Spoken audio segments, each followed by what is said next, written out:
স্পিকারের আসনে বসবেন এবং তার অফিসের মধ্যে হল রুমে বিশ্বের যত ধর্মীয় নেতা আছে, যতগুলা ধর্ম আছে, প্রত্যেক ধর্মের বড় বড় মনীষী, আলেম, পণ্ডিতদেরকে ওনারা ডাকবেন এবং প্রত্যেক ধর্মের পণ্ডিতকে এই কথা বলা হবে যে আপনি যেই ধর্মের বিশ্বাসী সেই ধর্মীয় গ্রন্থ, আসমানি কিতাব, সেই কিতাবের প্রথম শুরু ভূমিকাটা পাঠ করবেন আসল কিতাব থেকে।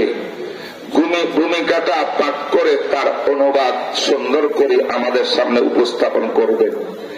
আমরা কাগজ কলম কম্পিউটারে সিরিয়াল বসাবো, কোন ধর্মের বইয়ের ভূমিকা কত সুন্দর, তাকে কত নম্বর দেওয়া যায়, এটা আমরা বিবেচনা করব। তারা সিটি ইস্যু করছে, দিন তারিখ ঠিক করছে। আমেরিকার ওয়াশিংটন প্রথমে দাওয়াত দিয়েছে ইহুদি ধর্মের একজন যাজককে, সবচেয়ে বড় পণ্ডিত ইহুদি ধর্মের আমেরিকাতে, তাকে দাওয়াত দিয়েছে যে আপনি ইহুদি ধর্মের কিতাব নিয়ে আসেন। সেকেন্ড নম্বরে দাওয়াত দিয়েছে খ্রিস্টান যাজক মিস্টার জিমি সুয়াগাট।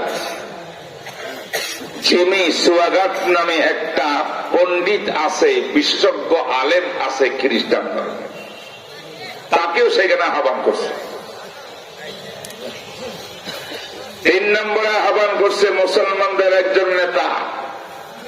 আমেরিকাতে মুসলিম কমিউনিটি আছে, তাদের কমিটি আছে, সভাপতি আছে, সেক্রেটারি আছে, তাদেরকে বলছে তোমরা একজন তোমাদের আলেম নির্বাচন করে নাম দাও। ঘটনাক্রমে আমেরিকার মধ্যে তো বড় আলেম নাই, সেখানে আলেমের বড় অভাব। আমাদের একজন মুরব্বী আছেন, বর্তমানে এখনো বেঁচে আছেন, আগামী ফেব্রুয়ারিতে শুনতেছে তিনি বাংলাদেশে আগমন করবেন। ওনার নাম আল্লামা ফকির জুলফিকার আহমদ নকশবন্দি দামাত বারকাতুহু আলিয়া। উনি ছিলেন তখন আমেরিকার সফরে।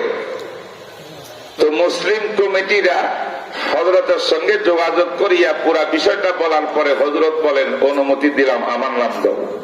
সুবহানাল্লাহ, নাম দিয়েছে। এইভাবে হিন্দু ধর্ম, জ্যোতিষ ধর্ম, জরতুশ ধর্ম, পৃথিবীতে বিভিন্ন ধর্মীয় লোক আছে, ধর্মীয় গ্রুপ আছে, তাদের সব বড় বড় আলেমকে দাওয়াত দিয়ে একত্রিত করছে। মিটিং শুরু হয়েছে, কম্পিউটার রেডি, সব বিচারকরা রেডি। সর্বপ্রথম প্রথম ব্যক্তি ইহুদি যাজককে বললেন যে আপনি শুরু করুন, আপনি আপনার ধর্মীয় কিতাব থেকে তার ভূমিকাটা পাঠ করিয়া তার অনুবাদ শোনাইবেন আমাদেরকে। ধর্মীয় নেতা ইহুদিদের সে তার তাওরাত থেকে বাইবেল, ওল্ড টেস্টামেন্ট, বাইবেলের 2টা পার্ট আছে, একটার নাম ওল্ড টেস্টামেন্ট আর একটা part new testament. New testament হইল ইনজিল, ঈসা নবীর উপরে নাযিলকৃত কিতাব। ওল্ড টেস্টামেন্ট হইল মুসা নবীর উপর নাযিলকৃত কিতাব, নাম তার তাওরাত। সেই ওল্ড টেস্টামেন্ট থেকে পাঠ করা আরম্ভ করছে ইংলিশ ভাষায়। যখন কয়েক লাইন পাঠ করছে তখন আমাদের হযরত পীর জুলফিকার আহমদ নকশবন্দি দামাত বারকাতুহু তিনি হাত উঠাইছেন, আঙ্গুল উঠাইছেন যে আমার কথা আছে। স্পিকার বললেন আপনি কিছু বলবেন? কহ, আমি ফ্লোর চাই, কথা আছে। তখন স্পিকার বললেন ওয়েলকাম, বলুন কি বলবেন। আপনার চিঠির মধ্যে লিখেছেন প্রত্যেক ব্যক্তি নিজ নিজ ধর্মীয় গ্রন্থ থেকে পাঠ করবেন, তারপরে তার অনুবাদ শোনাবেন। আমি জিজ্ঞাসা করতে চাই, আমার ইহুদি ভাই যাদব সাহেব, তিনি যে ওল্ড টেস্টামেন্ট থেকে পাঠ করতেছেন, এটা কি হযরতে মূসা আলাইহিস সালামের উপরে তুর পাহাড়ে আল্লাহ পাক যে কিতাব নাযিল করেছিলেন, যে কিতাবের নাম তাওরাত, সেই তাওরাত কিতাবের মূল গ্রন্থ, মূল রিডিং নাকি নাকি অনুবাদ? আমি এটা জানতে চাই। কথা বুঝেন? তাওরাত কিতাব নাযিল হয়েছে সুরিয়ানি ভাষায়। কি ভাষায়? এখন তিনি পাঠ করতেছেন কোন ভাষায়? ইংলিশ ভাষায়, ওল্ড টেস্টামেন্ট থেকে, বাইবেল থেকে। এবার স্পিকার সাহেব ওই লোককে জিজ্ঞাসা করলেন, ইহুদি আলেমকে, যে আপনি কি আপনার নবীর উপরে এই ভাষায় কিতাব নাযিল হয়েছিল, এটা জানতে চায় হাউস, আপনি বলুন। তখন সে কর্ণ, আমাদের নবীর উপরে এই ভাষায় কিতাব নাযিল হয় নাই, তাওরাত নাযিল হয়েছে সুরিয়ানি ভাষায়। স্পিকার সাহেব বলেন, আমরা তো সিদ্ধান্ত নিয়েছি প্রত্যেকটি ধর্মের লোক তার আসল মূল গ্রন্থ থেকে তেলাওয়াত করে শোনাবে, এরপরে ভূমিকার অনুবাদ করবে। আপনার আসল কিতাব কই? তখন যাজক বলে, আই এম সরি, আমি দুঃখিত, আমাদের নবীর উপরে যে কিতাব নাযিল হয়েছিল তাওরাত, সেই কিতাব পৃথিবীর মধ্যে কোথাও পাওয়া যায় না। বর্তমানে যত ভাষায় পৃথিবীতে বাইবেল রয়েছে সব অনুবাদ সুরিয়ানি ভাষায়, আসল কিতাব নাই। কিতাব থাকা তো দূরের কথা, ওই ভাষায় কথা বলার মতো পৃথিবীতে মানুষ দুনিয়ার মধ্যে নেই।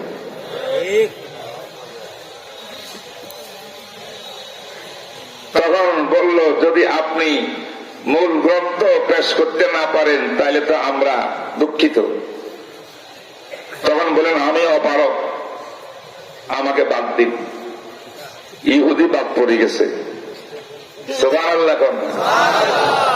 আহারে মুসলমান, ইমান নাই, মজবুত ইমান রাখিয়া বসতে হবে মাহফিলে, ঠিক না বেঠিক? কর।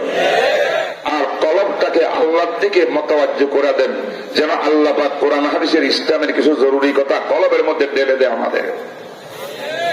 ওয়াজ তো বহু শুনছে, সারা জীবন ওয়াজ শুনতেছে, কিসসা কাহিনী, গল্প, শেয়ার, গজল, অভাব নাই।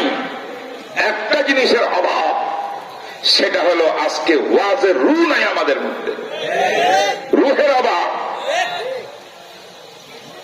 ওয়াজ হয়, আমল তো হয় না, আমাদের জীবন তো পরিবর্তন হয় না। কারণ কি?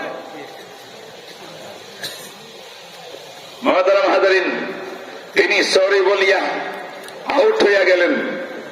এবার 2 নম্বরে খ্রিস্টান নেতাকে ধরা হয়েছে, পাদ্রী সাহেবকে। পাদ্রী সাহেব, আপনি বলুন, আপনার গ্রন্থ থেকে পড়ুন।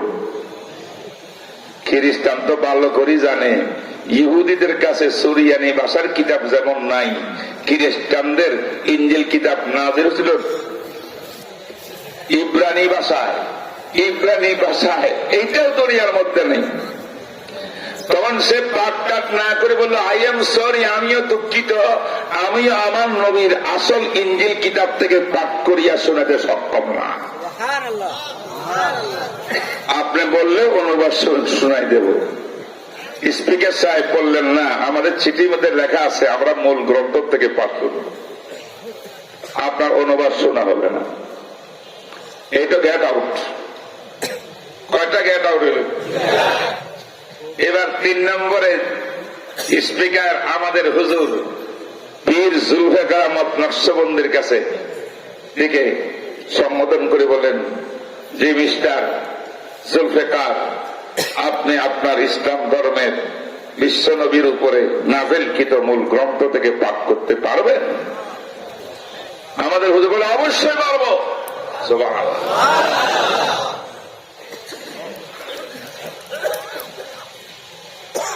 সবাই চোখ মুখ বড় হয়ে গেছে।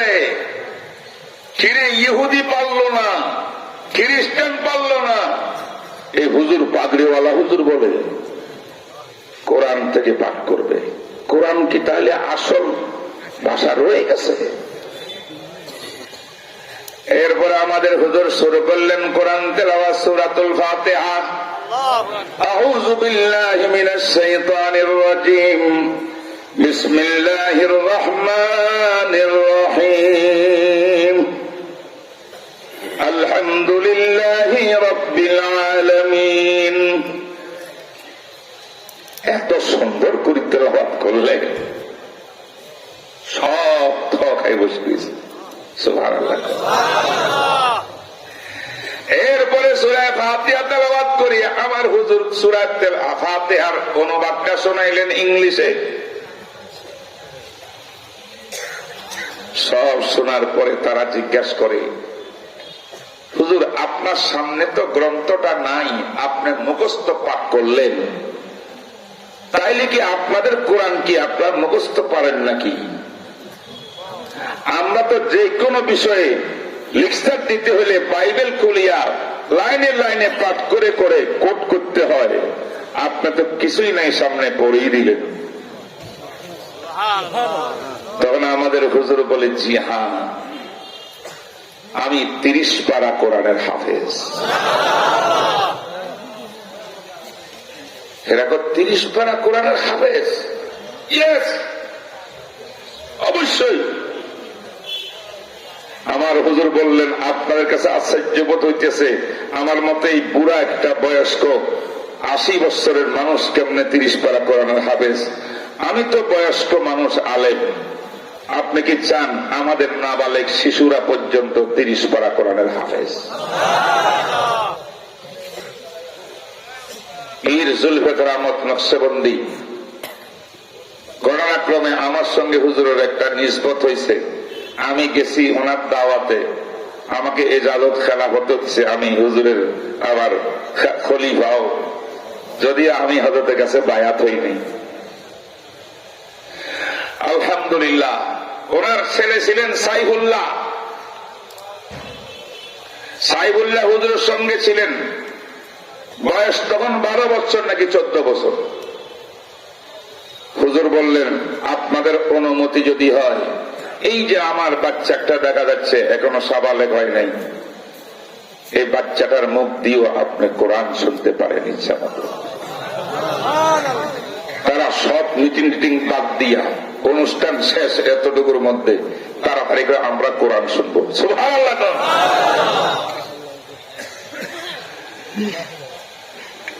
হুজুর ডাকে, আব্বা তুমি একটু কোরআন শোনাতে পারবা?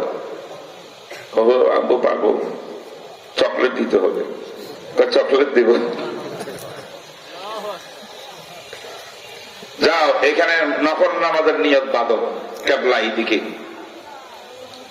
নফল নামাজের মধ্যে 2 রাকাতে তুমি 1 পারা কোরআন শরীফ পড়বা।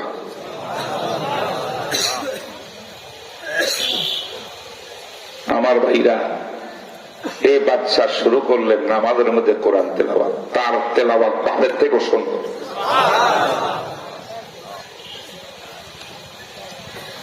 মূল কথা, তার নামাজ শেষ, 1 পারা কোরআন তেলাওয়াত শেষ। হযরত বলেন, আমি সবার চোখের দিকে তাকাইয়া দিছি, অধিকাংশ নেতাদের, বড় বড় ইঞ্জিনিয়ার, বড় বড় বৈজ্ঞানিকদের চোখের পানি দিয়া বুক ভাসাইতেছে।